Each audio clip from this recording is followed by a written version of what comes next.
Stop. Before you send that text, read this, because everything you've been told about making him miss you is backwards.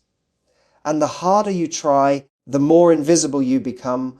I'm going to prove that to you right now with real psychology, not dating games. You're probably in one of three places right now. You're giving him everything, hoping he'll stay. You're pulling back, hoping he'll chase. Or you're somewhere in the middle, trying to be perfect, watching him slowly lose interest. And you have no idea why. Here's what all three have in common. You're thinking about him, and the men genuinely can't forget. They're thinking about themselves.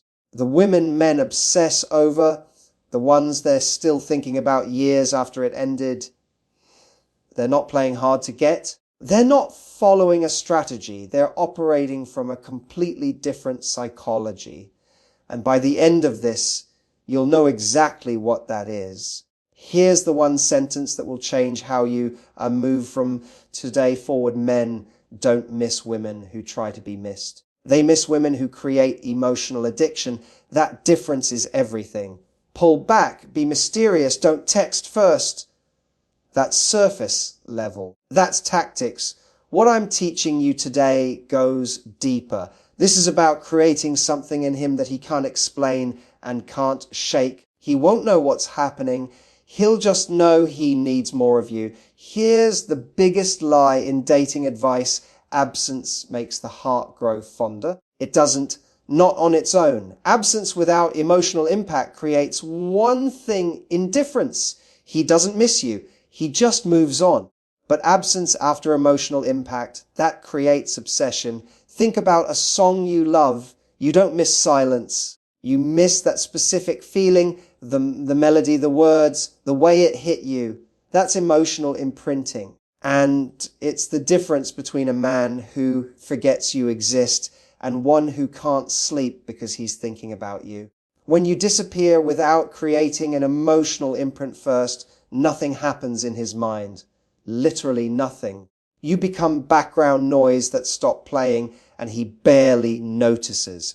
But when you understand how to create what I call emotional withdrawal, something completely different happens. His brain starts actively seeking the feelings you gave him, not you. The way he felt when he was with you. And when he can't find those feelings anywhere else, that's when the real missing begins. Here's the science behind it. Dopamine isn't released when we get what we want. It's released when we're anticipating getting what we want. That anticipation loop is incredibly powerful. Most women kill it by being too available. Constant texts, instant replies, always there. They never create the gap. So when they disappear, there's nothing for his brain to crave. Now, how do you create emotional withdrawal instead of just disappearing? It starts with understanding the three types of emotional memory men form. The first, comfort memory: safe, predictable, warm. He remembers you fondly, but he doesn't crave you. The second, attraction memory: physical, exciting, but shallow. He wants you, but he doesn't specifically miss you. The third, and this is where everything changes, is identity memory. This is when you make him feel like a better version of himself. You activate parts of him he loves, but rarely gets to show. You see him in a way that makes him feel more alive, more capable, more interesting than he usually does. Identity memory is addiction because it's tied to his sense of self. When you're gone, he's not just missing you. He's missing who he is when he's with you. That's the difference between someone forgetting you exist and someone lying awake at night wondering when they'll see you again. The fastest way to destroy identity memory: become predictable. When he can guess your reactions, your energy, your availability, you go emotionally flat in his mind. No mystery, no reason for his brain to stay engaged. You stop being interesting. But here's where most people get this wrong. Unpredictability doesn't mean being chaotic or inconsistent. It means being emotionally dynamic, showing different layers of yourself at unexpected moments. being warm and present one day, genuinely busy and in your own world the next. Not because you're performing mystery, because you actually have a life worth being mysterious about. The most magnetic women aren't strategizing. They're just fully alive. They're present when they're present and unreachable when they're not. No desperation. No second guessing. They flow at their own pace and men adjust to them. That creates what I call the intrigue effect. Not the toxic hot and cold kind, the kind where he never quite knows which version of you he's going to get and finds every version fascinating. So how do you actually create identity memory? Starting tonight, you reflect back to him the parts of himself he loves but rarely gets to express. Every man has hidden layers he's proud of but almost never shows. Maybe he's naturally funny but works in a serious environment. Maybe he's creative but spends his days being practical. Maybe he's adventurous but trapped in routine. Maybe he's deeply intelligent, surrounded by people who never notice. Your job is to see those parts and name them. Not in an obvious, complimenting way. Subtly, when he makes you laugh, don't just laugh. Tell him he has a genuinely rare sense of humor. When he shares an idea, don't just agree. Tell him the way his mind works is interesting. When he takes a small risk, acknowledge it. I love that you actually did that. Most women compliment men on what they have, their looks, their job, their status. The compliments that create identity memory are about who he is, the character traits, the quirks, the things he values in himself that nobody ever acknowledges. Do this consistently and something shifts in his brain. You become associated with his favorite version of himself and people become deeply, almost helplessly attached to whoever makes them feel that way. But here's what most women miss. Once you've created that identity memory, you have to step back. You can't be available all the time to give him that feeling. The emotional withdrawal has to follow the emotional peak. That's when absence becomes powerful. Not random absence, not game, playing absence. Intentional space that lets what you created echo in his mind. Let me give you the exact framework that separates women who are remembered from women who are forgotten.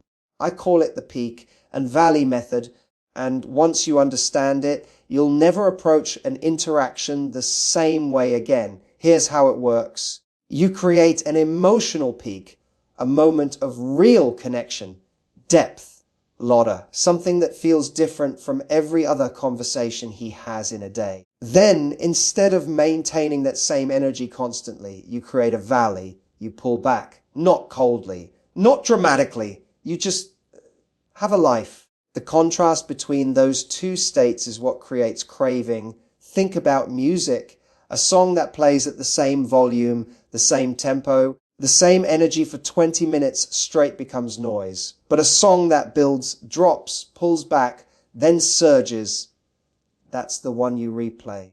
That's the one that stays with you. You want to be that song during peak moments. Be fully there. Ask the question that surprises him. Share something real about yourself. Make him laugh. Reflect back the version of himself he loves.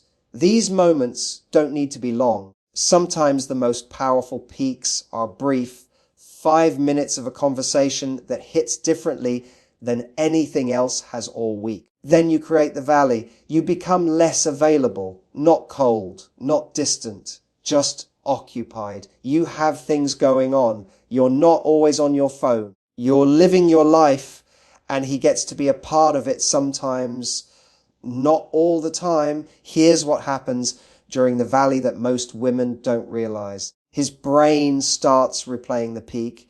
He starts wondering when the next one is coming. He starts thinking about you, not because you're texting him, but because you're not. The emotional memory of how good he felt starts to intensify because it's not being diluted by constant contact. Most women are terrified of valleys. They think space means losing him. But valleys are exactly what make peaks meaningful. Without contrast, there's no intensity. Without space, there's no longing. The valley isn't the absence of connection. It's the proof that the connection was real. Let's talk about texting, because this is where most women quietly sabotage everything they've built.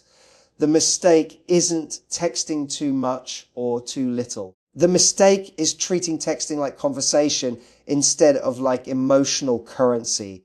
Every message you send is either building something or draining something. There's no neutral. How was your day is neutral, and neutral drains. It fills space without creating anything. He answers, you answer, the conversation goes nowhere, and you've just spent emotional capital on nothing. Instead, every text should do one of three things: build anticipation, create intrigue, or reinforce identity memory. Here's a simple example. Instead of, "How was your day?" try, "Just had a thought about something you said the other night. It's been stuck in my head." Then stop. Don't explain. Let him ask. That one message does four things simultaneously. It shows you've been thinking about him without being needy about him. It creates curiosity, it implies depth, and it puts him in the position of chasing the answer. Another powerful approach is the callback text. Reference something specific from a previous conversation that revealed his personality. Something like, "Saw something today that reminded me of that story you told about your trip. Your adventurous side is genuinely attractive." That text reinforces identity memory, creates a dopamine hit, and makes him feel seen, all in 2 sentences. That's emotional currency working for you. Now here's the discipline part. After you send something like that, disappear for a few hours. Don't hover. Don't watch for the reply. Go do something. Let him sit with it. This isn't a game. It's not manipulation. It's simply having a life that doesn't revolve around your phone. It's valuing your own time and energy enough not to be instantly available the moment someone reaches out. And here's the psychological truth behind it. Immediate availability signals that you have nothing more important going on. Over time, that quietly lowers how much he values access to you. Make your time feel rare, and he'll treat it like it is. What if you've already been too available? What if you've been the one texting first, responding instantly, always making yourself free when he wants to see you? Can you turn it around? Yes. But it requires a specific kind of shift, and it has to be gradual. The worst thing you can do is go from texting all day to complete silence. That's jarring, it reads as obvious, and it usually backfires. He either gets concerned or he figures out what you're doing. Instead, you create what I call a pattern interrupt, a slow, subtle shift in your behavior that creates curiosity without explanation. If you normally reply within 5 minutes, start taking 30. If you always text good morning first, skip it a few times. If you're always free when he wants to hang out, start having other plans, real ones, not invented ones. The goal is to create a quiet confusion in his mind, not alarm, just a small disruption. He should start feeling that something has shifted without being able to name exactly what.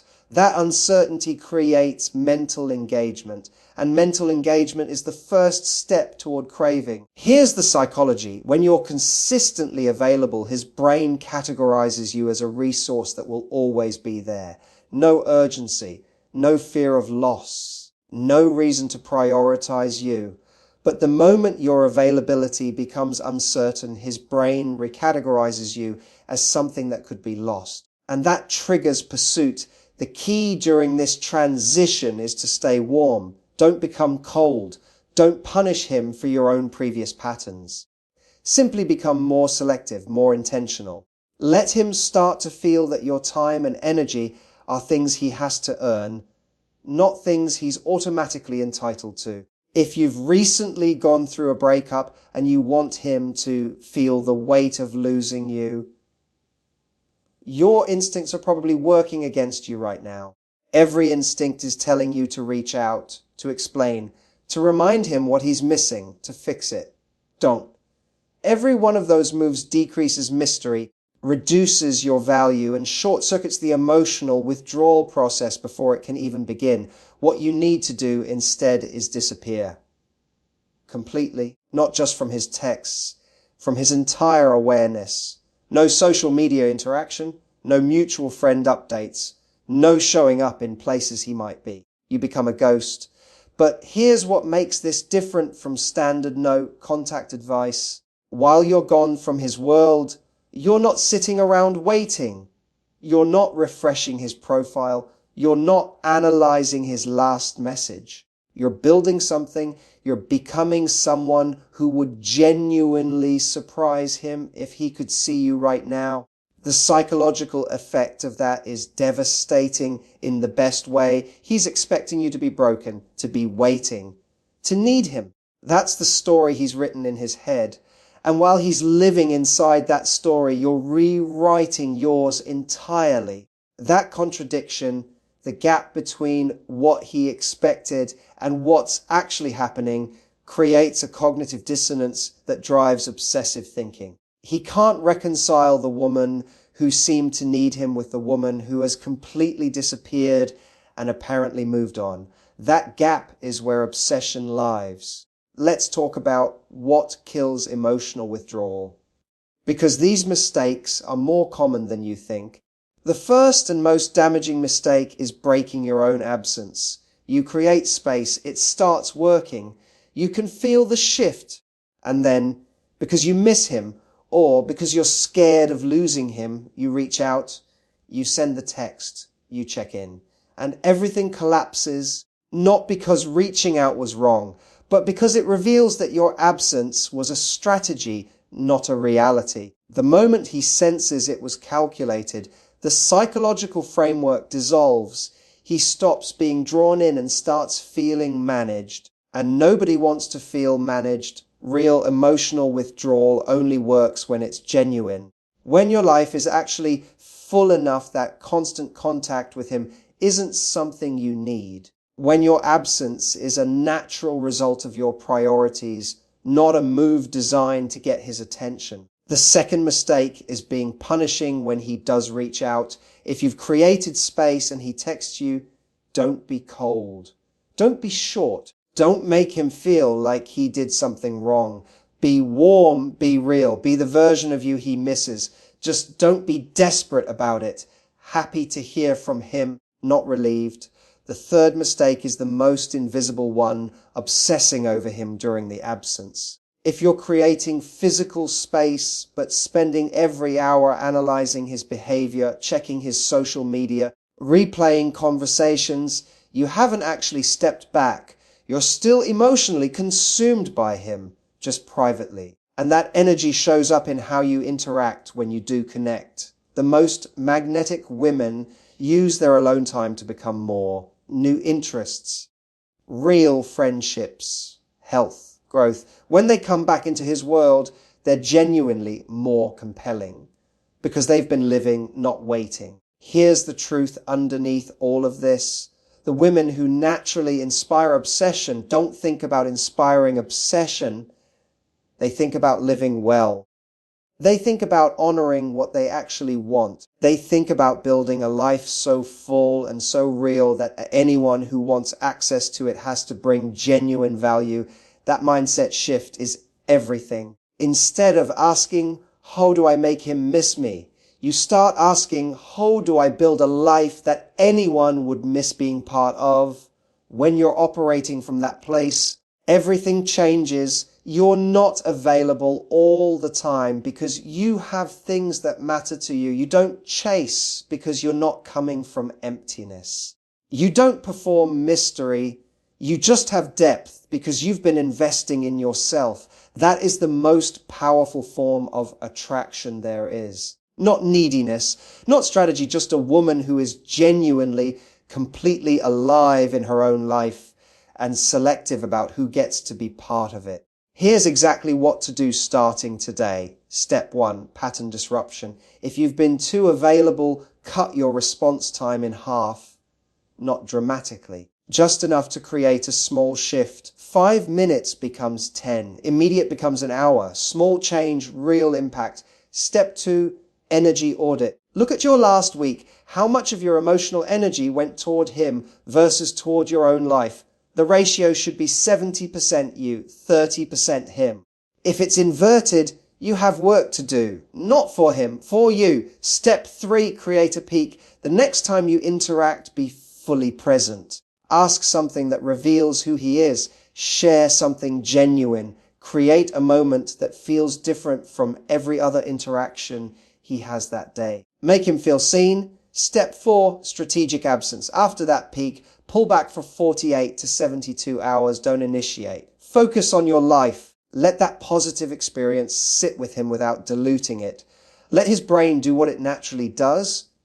Replay, wonder, crave. Step 5, make this your new normal. This isn't a one-time tactic. It's a new way of operating. Peak valley, presence, absence. Always prioritizing your own growth, always being selective, always being the woman who has something to come back to.